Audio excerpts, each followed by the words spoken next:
I'd like to welcome everybody to our press conference today to launch the EnVision Tomorrow Homeowner Rehabilitation Program. This is a great program because we're going to now allow up to $250,000 of government money to help to repair homes in the Virgin Islands. I think today is very significant enough for a lot of reasons. This week we celebrated the 30th anniversary of Hugo. And many would argue that St. Croix still has not gotten back to the place that it was before that dreadful day in 1989. As a youngster then, and as a governor now, I have experienced how long it takes for recoveries to happen. 30 years later, we still don't have the hotel rooms that we had. We still don't have the airlift we had. We still don't have the cruise ships we had. We still don't have the vibrant economy that we had in 1989, ironically the year that I graduated from college. This week also marks, a deepness in the hurricane season as we also celebrated the Irma and Maria anniversaries.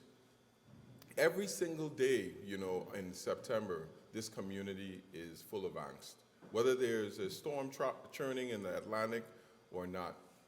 Today we have one out there, tropical storm, that so far is forecasted to pass north of the Virgin Islands, but still on track. Every single household is tense with anxiety in anticipation of us experiencing another storm. I would like the public to know that today my heart feels a little good because I know that the 1,400 people that still go without roofs in the Virgin Islands and that are going to benefit for these programs are going to get a little bit closer to getting their homes back and to getting their lives back. I just want to thank the hard work that all the people who have been powering this recovery for the last 2 years have been doing. There's a lot of people that think that there's money there that we could just go and dip our buckets in. But the truth is that every single day we have to work hard for every penny that we get for this recovery. Because while these monies may be earmarked or allotted, they're still not at the dinner tables. Our public is still not feeling the effect of what these recovery dollars. So today, we launched a roofing program that we intend to finally take out those blue roofs from our landscape, to finally put people back to 100% and being whole. So I really want to thank Darrell and his team for putting this together, and for you to realize that this is not only a push to make people whole, but is also a great impact on our economy. As I was looking at the budget today, already for the year, we have passed revenues for by $22 million over last year's fiscal budget. So we're already $22 million more in the black than we were last year. This is important to note because the only way we're really going to make this economy work is by putting our people to work. And as you stand here behind me today, hardworking contractors, Virgin Islands small businessmen and women that are powering through to help make this recovery a reality. That's federal dollars going to real work for us. It's important today to also note that we are grateful for the federal government and all of the money that they have given us the ability to spend in order to make people whole. But they are counting on us, not only them, but our public is counting on us to make sure that every single dollar is spent appropriately and that we account for it. As we look back, I'm still receiving calls almost daily about the roofing programs that were here previously, about people who weren't paid. Rest assured that participation in this roofing program, that we have done it right this time, that people are going to get paid, they're going to get paid on time, and our economy will continue to flow. So I won't take up all the time. I'd just like to thank the team and the press for being here today, and I'll turn the mic over to Ms. Adrienne Williams-Octolin. Thank you, Governor, and good afternoon to all.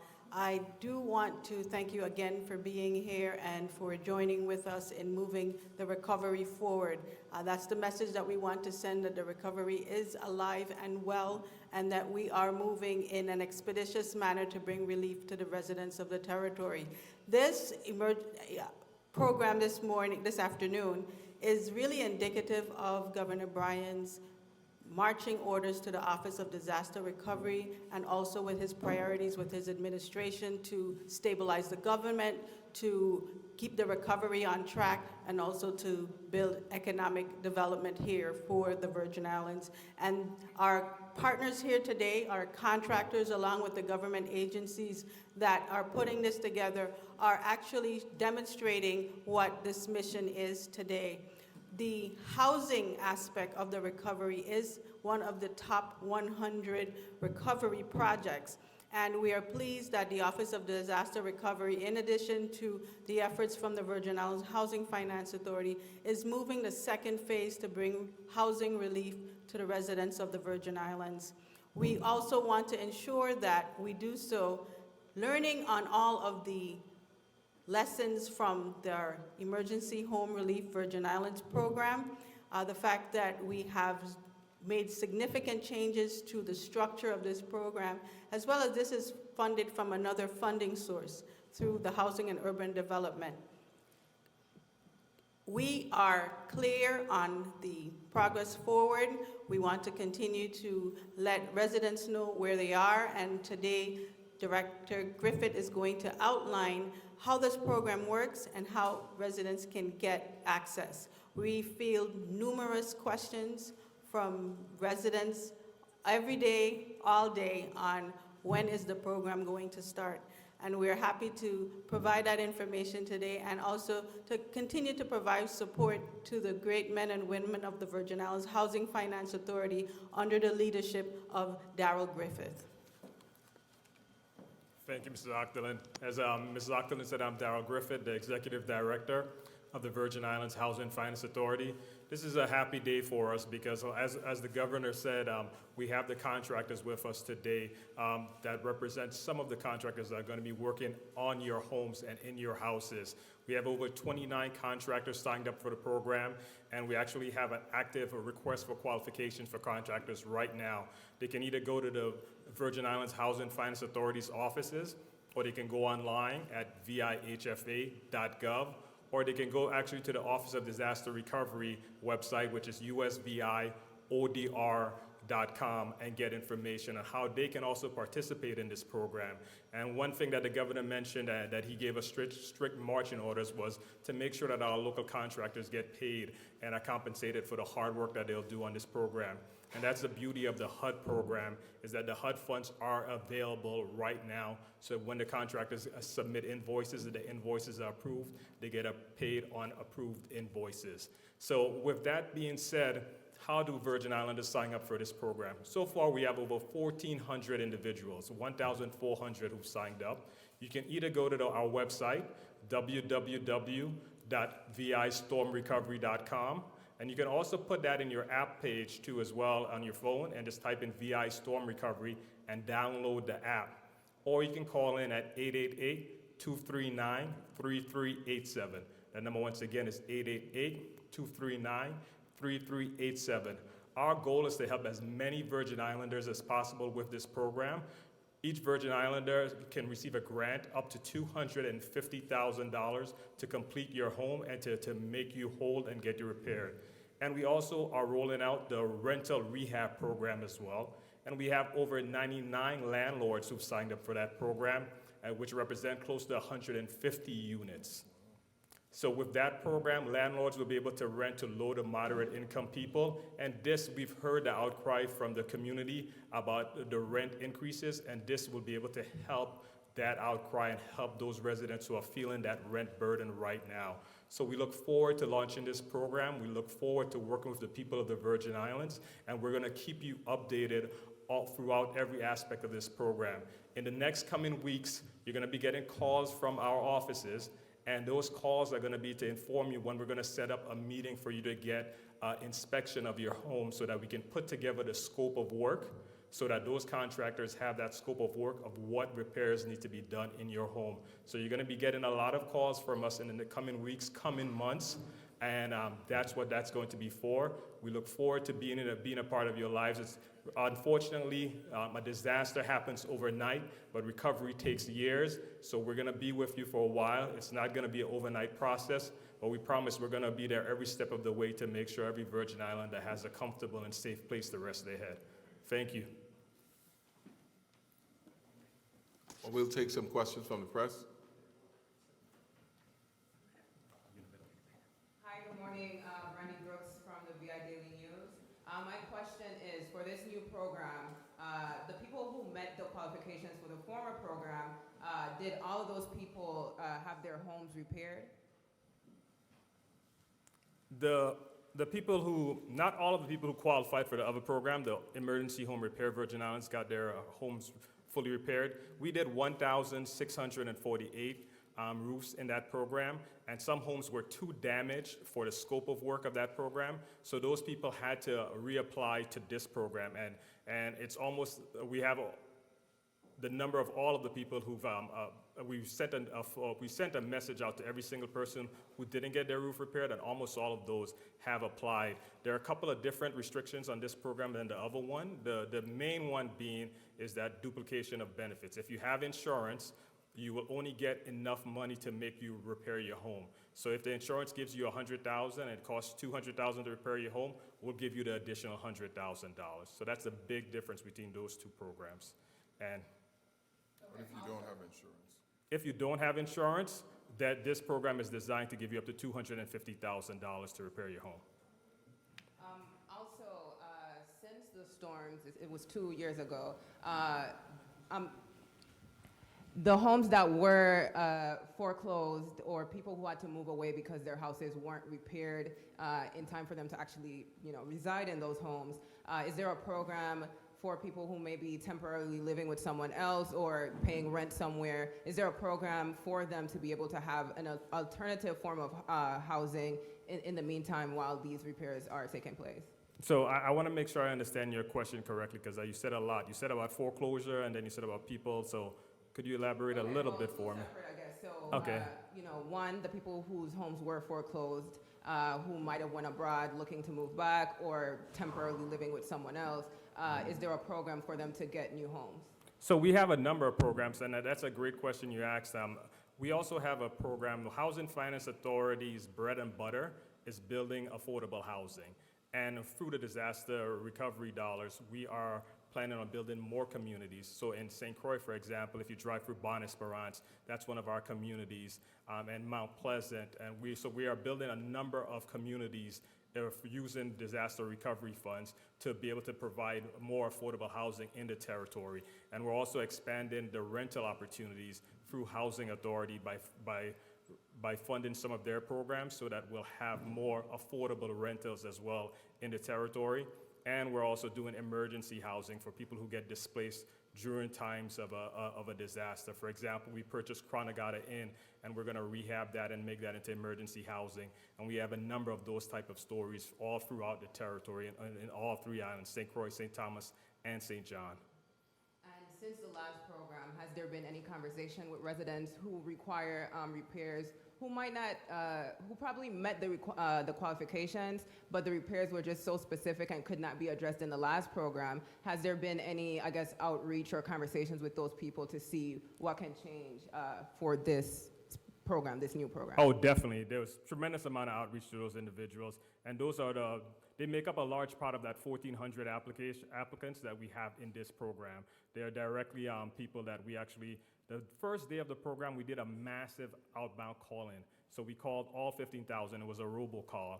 And then we received a ton of people calling into our program. So yes, so we've outreached to them, and they've outreached to us too as well. And if they don't get immediate answers from us, they call the government house, and the governor lets us know to jump on board to help them out. Thank you. You're welcome. Thanks. Elizabeth Via Consortium. Mr. Griffith, do you have a set criteria for those looking to be part of the program? For the contractors or for the homeowners? For the homeowners. For the homeowners, yes. The HUD funds, the first two tranches, it has a mandate that 70% of the funds be used for low to moderate income individuals. So, and then the other 30% can be used for individuals of any income level. One of the concerns that the community gave us was that they were afraid that they wouldn't meet the income limits set by it if our main focus was, to help low to moderate income individuals. So one thing that we did, we sent a letter to HUD asking them to use the income limits of St. John, which is our highest income island across the territory. And verbally, HUD gave us said that they'll look into that and they will give us a response back in this month. So we're looking forward to a positive response on that, and I think we're going to be able to help even more Virgin Islanders because of that. So that's one of the main criteria. The second is duplication of benefits, as I mentioned before. And a third is that you have to be the homeowner. And fourth, this has to be a primary residence. It can't be a second or a third home. It has to be a primary residence that will repair. And so, following up on that, with the situation with St. John, what would be low income in St. John? What is that? So to give you an example, if that when that gets approved, and we have all indications to see that that's going to move forward, is that will change. The St. Croix will be able to move up. A person of one will have an increase of $15,000 to go from what was considered low to moderate income. Annually, yes. So that's a big difference between the two. Explain further. So for example, the average median income in St. Croix might be about 30. It depends on family size, but to keep it simple, say the average median income at St. Croix is about $35,000, and St. John is about $60,000. Okay. Let's talk about the contractors a little bit. We know the last go around there were some issues with some contractors. Yes. Some residents had some complaints and whatnot. Has the government vetted the contractors it has with it right now? Yes, that's why we did a request for qualifications first. So that was that's the first step. We get all the qualifications from the contractors. Every single contractor you see here is a general contractor who's licensed to work in the Virgin Islands and has experience in building Virgin Islands homes and the style of buildings that we do here. So they've all been vetted and they all are familiar with the territory. Let me ask, so if all the funds are not used, what is the allocation for funds to be used for this program, the entirety? For this program right now, the current allocation is $60 million, and we're going to the governor and asking him for us to be able to increase it to $200 million so that we can serve as many Virgin Islanders as possible. So the governor can increase that? It's all up to the big man. So that's how it's set up with HUD, with those funds? Well, it depends on the priority level, because one of the things that housing is definitely a big priority for the territory to make sure Virgin Islands get back into their homes. But even though that $1.8 billion from HUD seems like a lot of money, when you start factoring things like VIHFA, we know what the issues we've been having. Some of those funds are going to be dedicated to that and to roads and to different things. So that's how we have to make sure we prioritize the use of the funds. So let me ask this last one here. Is there a deadline as to how long the territory has to spend those monies? Yes, for this one, for the CDBG DR, Disaster Recovery Tranche 1 and Tranche 2, the territory has up to 5 years to spend the funds. For the new one that we spoke about, the Federal Register Notice for CDBG mitigation, the territory has a decade, 10 years to spend the funds. Okay. I hate to say the last one, because it wasn't really the last one, but I want to ask about the rental program. How far are we along with that? Well, as I mentioned earlier, we have over 99 landlords who've signed up for the program, and we have which represent close to 150 units. So we're far along with that program too as well. And we're going to do it. These contractors you see here are going to be the ones fixing those two as well. Okay. All right. Thank you. I'm sorry if I missed this, but is there a specific day when the contractors will begin work on these roofs? So we expect to start calling out to the residents to set up appointments starting in this month and in October. So as soon as we finish the scope of work in October, we expect to have these contractors on your roofs as early as November.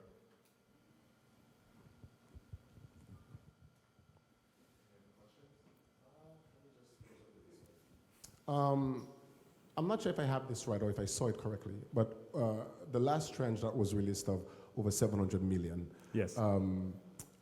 Did I notice a deadline in there of April of next year to submit a plan? Yes, so that's CDBG mitigation. So we're going to separate the two between CDBG DR and CDBG mitigation. That has a deadline of April 6, 2020 to submit the action plan. Okay. So we've done that for all of the previous ones and gotten the action plans approved. Okay, so you're good with that? Yes, we are very good with that. All right, thank you. You're welcome. We'll have that in well before that. Yes. Governor? I just want to stress what he's saying. If you're not sure if you qualify for the program, it doesn't cost you a dime to apply. Please don't listen to the rumors on the street. I think you should just, apply to the program. Let them tell you no. As he said, home ownership is a priority for us. Not only repairing homes, but building new homes for Virgin Islanders. We want to make a very, very strong push to attract young people back to the Virgin Islands. Mr. Griffith failed to mention that everywhere I go, people are asking me about jobs. He has about 40 of them on his website. There's at least 60 to 100 on the government website for people waiting to apply to. I know people are used to getting a hookup, but this is a different time. You need to apply for the job, and we're looking for talent. That's another thing that we're not talking about. There's a lot of employment being created through this program. And a lot of opportunity for people to come back home and work, whether you're young or you're a little bit senior, like me, but an opportunity for Virgin Islanders to really get some work in. And just to understand what the scope of work is, these contractors, the agency has to go out and really see what the full extent of the damage, how much equipment, materials, manpower it's going to take in order to repair the home and then do it. So it's a little bit of a process. It's not as simple. Some of these things are gonna, because you're working with a home that maybe the bond beam is gone, you might have to dig down below it in order to put it back. But $250,000 is a lot of money. But we're committed to making people whole. We know that a lot of people can afford to fix their homes. They may have been shortchanged by the insurance, or just the expense of having a disaster has gotten in the way of them making themselves whole. So we're here to help. We're going to be trying to get this money spent, and we're not going to have a problem spending it. Mr. Gilbert, we'll be doing our diligence on that. We announced WAPA. We're moving forward. We're doing stuff for the hospital. This is the homeowners, the roofing program, the landlord program is up now. And we'll be making more announcements as we go on, because we're going to, the hard part about this was getting everybody set up. Once he did the capacity planning and we've signed the agreements, tourism now is taking off. There's some marine plans there we're going to be announcing. Also branding of St. Croix and giving St. Croix its own significant path. All those things are coming up. So I know we're having a lot of these press conferences, but we want to let the public know that we're very diligent, determined about this, and we're going to get this money spent and spent properly. Before I go, I'd just like to say that 2 o'clock tomorrow, we are scheduled to have another press conference to brief the public about this storm that's in the Atlantic. It looks really good now. It looks like it's tracking northward. Unless it takes a really deep dive, we're going to be having an update, briefing people, letting them know what to expect. But don't wait for that. Right now is the time to go out, make sure that you secure your home, your properties, your assets, pick up the stuff out of the yard. We should have already done that from the last storm. Get your water stocked up. Don't eat up your snacks. We're still in September. And we're going to be fine to get through this one with God's grace and our determination. I'll let you know the administration is prepared and ready. Director Johnson is texting me and calling me hour on the hour, letting me know of all the preparedness that we're doing. We've had 2-3 after-action reports after the last storm. So rest assured your government is ready to deal with it, and we're going to be there for you. Thank you, and have a great afternoon.